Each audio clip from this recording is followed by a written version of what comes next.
Welcome to the next Eussen interview series with Health Life Design. We're talking today about healthy mindset and mental health, or mental fitness as we like to call it now, is so topical but also so acceptable to talk about. And today we have two amazing ladies that work in that area. And we have Cassandra York, who is not a stranger to us on the interview series. Welcome back, Cassandra. Thank you for having me. And we have Kim Dunlop, who is from The Dating Doctor, which is a wonderful term, may I say, The Dating Doctor. We're going to hear a bit more about that in a moment. But Cassandra, mental health is something that it's very real, and it's very, very much acceptable to talk about it. Thank goodness. Yes. Tell us a little bit about how you got involved as an interior designer in the mental health area. Well, mostly my experience comes from personal experience. So there have been family members with mental health struggles as I was a child, but also myself. And I did endure adversity, but I have overcome that. And through that process, I'm one to make sure I learn from every experience. So I can understand the value in good mental health and naturally optimal mental health. So because I do have an extensive understanding on the matter, and beyond my own experience, I also do a lot of research as well. I have a passion to understand, because from understanding, you've got the healthiest platform to make good decisions for yourself and others around you. Absolutely. Now, you're not new to the series. We've spoken to you about your. We've had a trilogy of your interviews with the Design Alchemy, which is your business. But in regard to the topics are much more general today. How do we get people to start talking about mental health?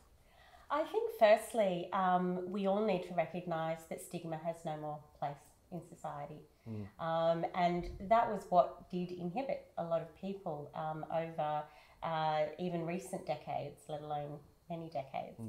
So I think most importantly, you need to talk. That's the first and probably critical starting point, is beginning to talk. And it's talking with somebody that you trust, but it's also taking it beyond the people you know into a professional sector as well, if you are struggling.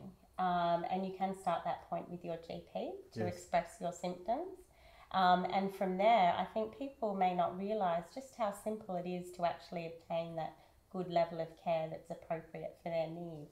Because your GP will give you a mental health care plan, and from there that assists you financially with Medicare as well. Do you know, I love, and I've discussed this topic with many people, and I haven't actually heard that as a starting point. I love that. We're going to come back to that in a moment. Okay.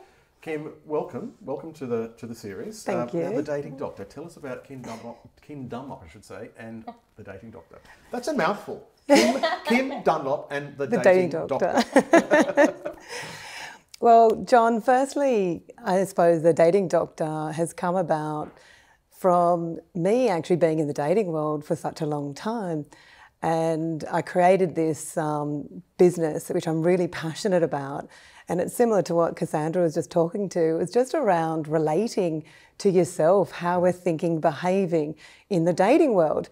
And a lot has changed. A lot has changed over time. And I think in the modern dating world now, there's so many uncharted complexities. There's refined thinking. And it's, you know, it can become really overwhelming. And it's like, how are we operating and how are we behaving, or how are we thinking and how are we feeling about it? And so this is really actually preparing individuals for love. And it's a very bespoke, service that kind of offers men to actually really look at how they're relating to themselves. And I think just tapping into Cassandra, culturally, I've felt that men have not been taught to actually share their feelings. So that's why I'm actually aiming towards men to actually really unlock their gifts and their expressions. And I totally agree with Cassandra in saying we need to start talking. There's so much healing in actually talking to someone or actually expressing how we're feeling. And we can actually get information to then be able to take the next step. And if it's a baby step, that's great. It's really sort of like drilling down onto how we're relating, how we're stepping forward, how we're operating. And it's really taking a healthy, approach to what we're getting caught in, and you know, the frustrations. And I'm hearing so much that people are broken, especially in the dating world. And I'm wanting to know more about that, to actually really tap into that, to find their fulfillment and happiness, and start building trust again, and building playful relationships, which I'm really excited about. This is interesting. You're both in the very early parts of the interview have talked about trust, and I think that's a huge thing with allowing people to open up. Your position is dealing with men mainly, as I understand it. Yes. And the topic's about healthy mindset, and it is, men do have bravado, and often that bravado can be misinterpreted for arrogance and for you know, the male alpha type person, but it's often a protective to what's around them, isn't it? It is, John. So you're helping to break this down, as I understand it. Yeah, or helping to embrace that, John. Actually, you know, not really changing the person, but really just understanding how they're operating.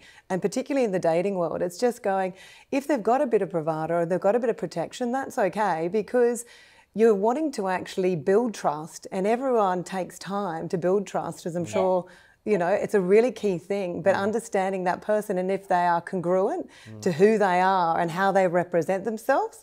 So it's really helping people prepare to actually step into that and go, right, how are you turning up? Because there's a vulnerability, so which is a massive piece. Absolutely, yeah. So the dating doctor is aimed at men, and we've addressed that already.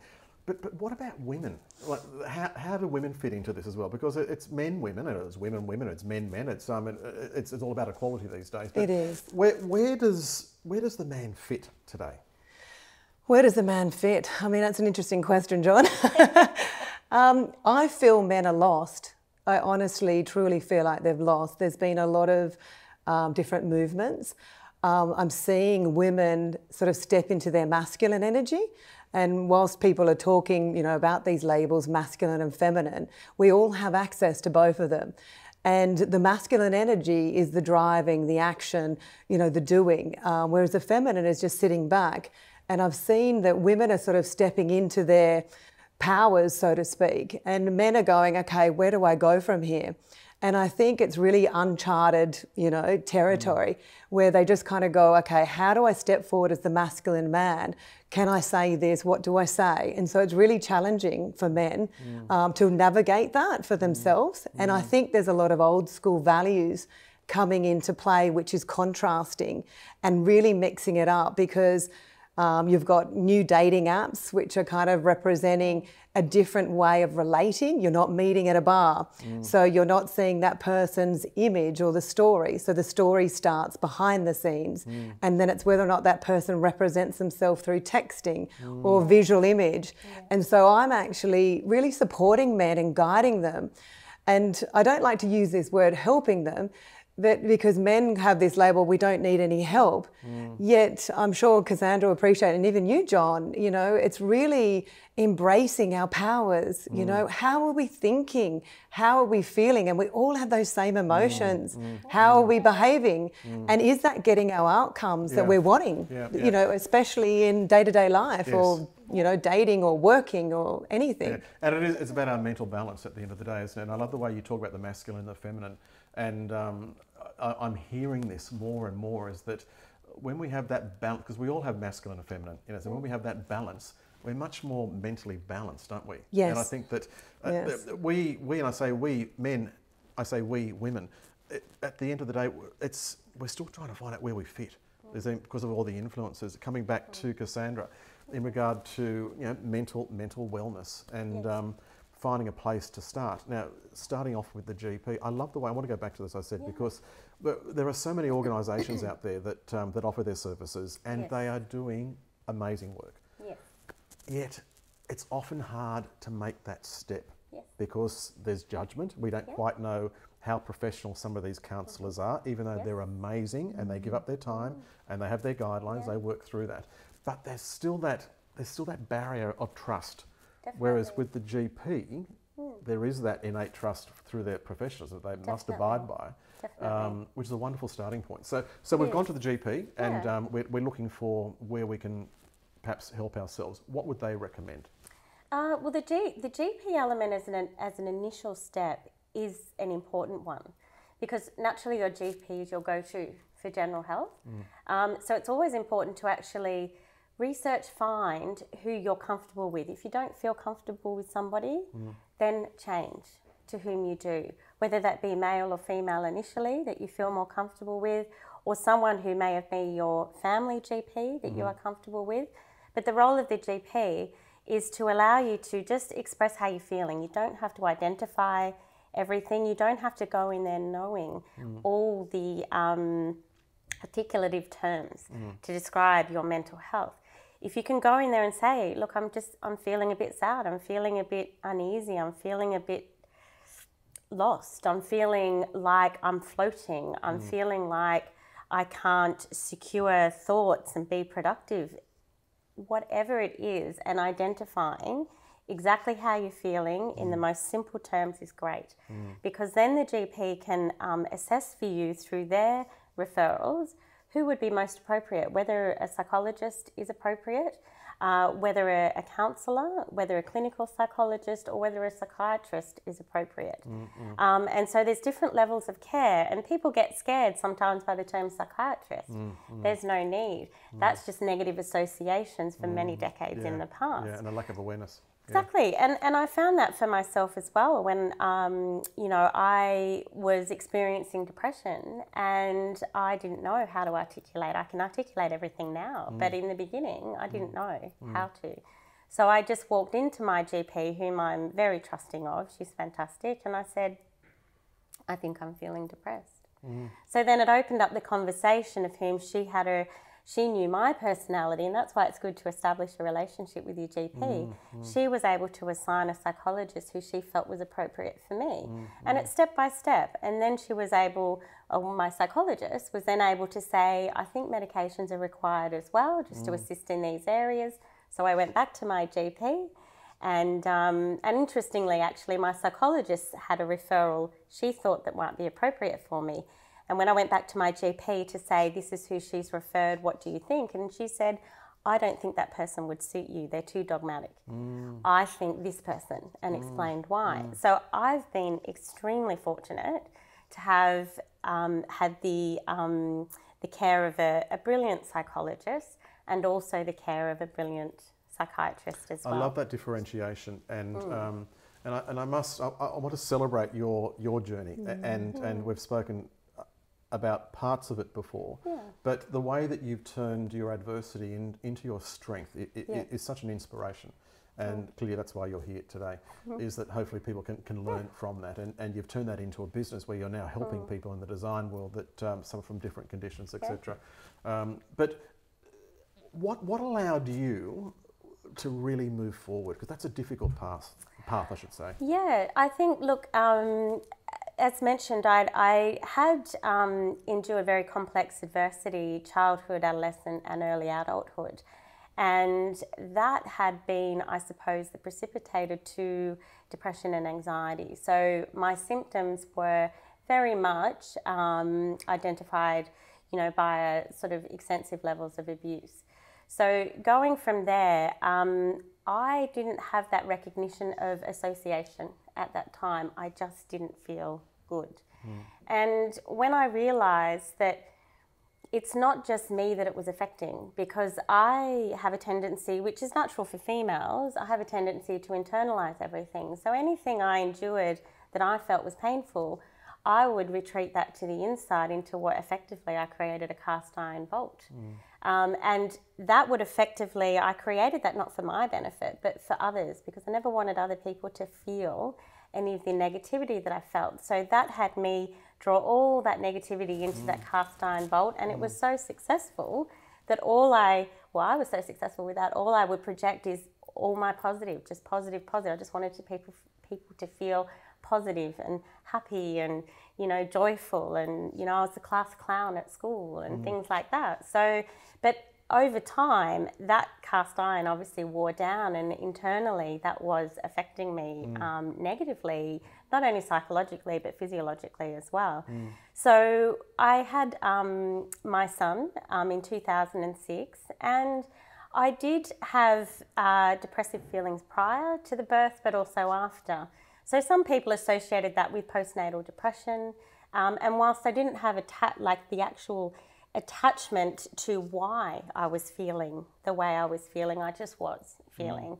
And I came to a point where I recognized, you know, because for all my life I can deal with this, I can deal with anything, no one else needs to be affected. But then I could see that it was affecting my son. Like I could see that my sadness was affecting him, and he was slightly delayed in speaking because I wasn't speaking very much. So once I realized this is not just affecting me, I thought I have to bite the bullet and go and get assistance.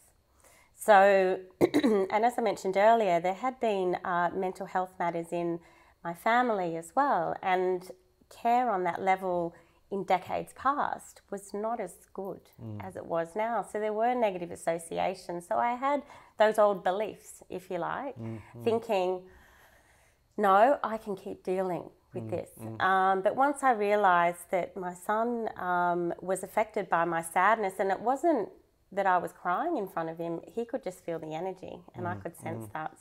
So your situation, your adversity was circumstantial. Yes. But there was also mental health in the family. So you really had you had the double whammy going on, didn't you? I did. Like there's a in terms of I suppose psychiatry, there was a genetic disposition for depression and anxiety. Like a predisposition, sorry. But circumstances, yes, most definitely. And whilst I've always had an extremely positive attitude, and I think that's what has given me my strength always, and it worked for me very well in others by internalising everything for so many decades. But when my son was affected, I went straight to my GP and I said, look, I have been feeling depressed and my concern is it's affecting my son. So I didn't initially go in to help myself per se. I went in to save my son from, but very quickly realised that for me to be the best mother for him, I needed to be healthy. So from there, I was put on a journey of which I'm extremely grateful for. Both psychologists, psychiatrists, just absolutely brilliant. And from there, I want to give as many people as possible the opportunity to be put on the right pathway. Because depression and anxiety are quite natural. We all experience it from different times. It's just a matter of how long sitting that experience might be and how that affects neurologically, chemically in the brain, etc., where it's appropriate to get the right level of medical care to help you through that journey. So my strength, I think, initially is my positivity. I've always been an observer of behaviour and very determined. Once I realised all the connections as to why I was feeling and all those reasons, I was very empowered, I suppose, to ensure that my adversity was the building blocks of my strength. Because quite literally, and I think this is something for anyone who's suffered and endured any level of abuse, firstly, it's not your fault. But secondly, it's very important to give that negative experience meaning, not in a destructive way upon yourself, but in a constructive way whereby you can help yourself to then help others with it as well. And, those experiences allow me to, over many years, understand what's not right, generally speaking, society, within our own country and systems and globally, but it also gives that strength to actually broaden and beyond and work out not just what needs to change, but the how of change. The other thing is cost. There's stigma around cost. Absolutely. And counsellors, psychologists, psychiatrists, all cost money. That's also, that can be a barrier, can't it? But once again, I want to reinforce this GP contact because with our system, go to a general practice where it's Medicare. There's access to a person. And it's not just about money, is it? Exactly. Yeah. And find that person you feel comfortable that you can talk to that is a GP. Yeah. Be clear, you don't have to do what you're not comfortable with. What's important is you have the right level of therapeutic care. You have the right level I suppose, of qualifications at the levels that you need. The reason I say that is that, you know, GPs can prescribe antidepressants, but they're not of the same education level as a psychiatrist. So people can be a little daunted by the term psychiatrist. But the meaning is that they have a strong pharmacological knowledge, and that means they know what medications suit certain people. And when you just start talking, so just as Kim mentioned, if you're talking to your GP, and then they give you the referral to the psychologist if that's what's appropriate. But if they do believe that medications are appropriate as well, have them refer you to a psychiatrist that's appropriate to your needs, because that pharmacological knowledge is vital. When you're put on an antidepressant, effectively it can take 8 weeks for it to have effect in your system and to show whether it's the right one as well. Wow. So if you're given the wrong one, because as we're talking about healthy, balanced mental state, some particular antidepressants can make someone behave like they have bipolar. It can actually increase their hyperactivity, which was never a symptom for them in the past, but because the medication is incorrect, they have that process. Now, you can't just stop and move on to the next one. You have to wind down off that particular medication, and that could take another 8 weeks. Gosh, so it could be a whole process and time. So it's, yeah, and I've heard a lot of stories with people where they've been given effectively the wrong medication, or it could be their child who is in late adolescent, early adulthood as well. And it's a struggle because it's just more pressure when you're not feeling right to begin with. So that pharmacological knowledge, I can't emphasize enough on how important it is to have the right person assigning the right medication for you. And there should be no stigma around having an antidepressant, because it's not changing who you are. It's what it's doing is regulating the chemicals appropriate to what it is. So when Great you're advice. It's interesting how I mean, just to hear that, and you've normalised that behaviour. Kim, I heard Cassandra say that women internalise. Men internalise as well, and I think that there's a combination where we all do that, and it's our own experiences. In your area of your guidance, your counselling with what you're doing with the dating doctor, you must come across a lot of men that are dealing with their, and I love this term. In our last series, I interviewed Gus Wallen from Gotcha for Life, and he calls it mental fitness. So you must see a lot of vulnerable men who are not managing their mental fitness. How do you break through that? Well, before I open with that, I just wanted to point to what Cassandra said when she took herself off to the GP. It was such a healthy responsibility, and talking about this today, it takes a lot of courage just to actually even start talking about it. And even though sometimes we don't know the how and what the problem is, it's just starting. It's just actually starting. And so I do see that, John. And, you know, I agree with Cassandra on so many points that she just raised. We all have a level of mental health. You know, we go through different pressures in our lives, you know, challenges. You know, we have our great days, but then there's other days where we have lows. And what I do with working with these men is really supporting them and actually honouring that space.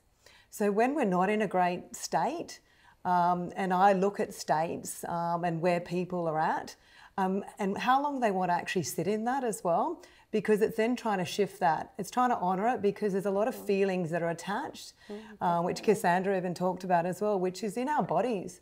And I don't think people have a strong awareness around that.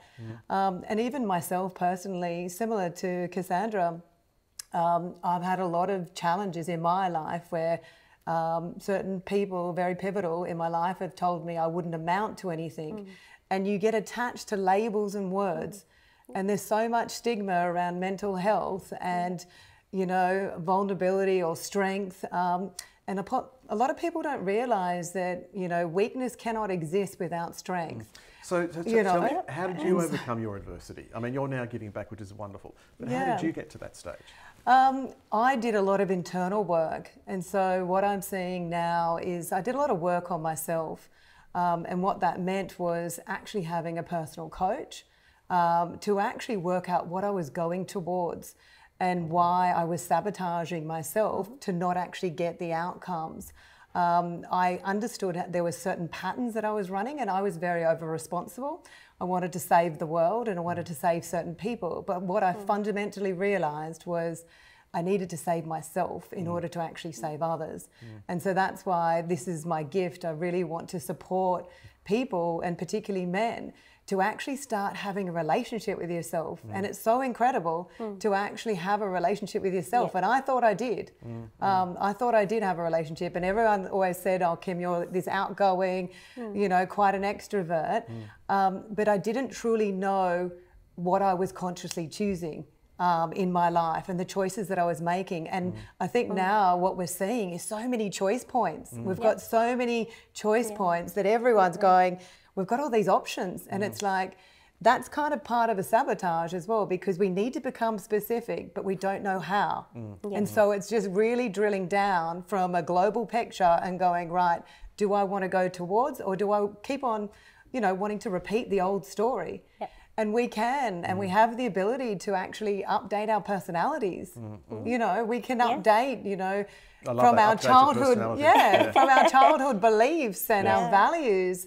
And I always say to people, if you come across someone and they bother you, there's a gift in that. There's actually a gift in that, because they're either penetrating your values or your deeper beliefs of who you are. And so we just need to unlock that and just have an awareness. And maybe they're just not the same person, a bit like what Cassandra said, finding that right person for you. And that's so important. Like in this space, whether it's dating, you know, looking at ourselves from a mental health point of view, it's really important. I love it. It comes back to that wonderful word trust, doesn't it, at the end of the day? And finding that person. Ladies, thank you for sharing your story this morning. And not this morning, we're timeless here. It's not this morning. This could be in the middle of the night, couldn't it?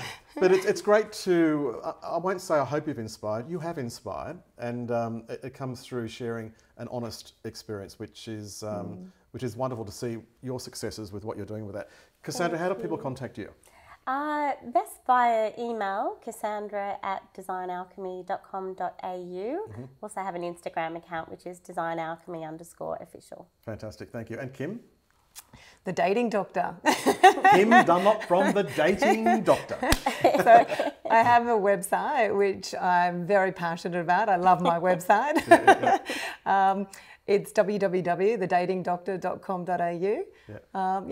And open to helping the men of the world and letting them let go of the label of helping. I'd be there to support, understand, listen, and provide a really safe space, you know, which I think is really important. Fantastic, because to actually find love. Us men need you women in our lives. It's wonderful to hear. Would you please thank Kim Dunlop and, of course, Cassandra York for joining us today on Mental Fitness. Thank you.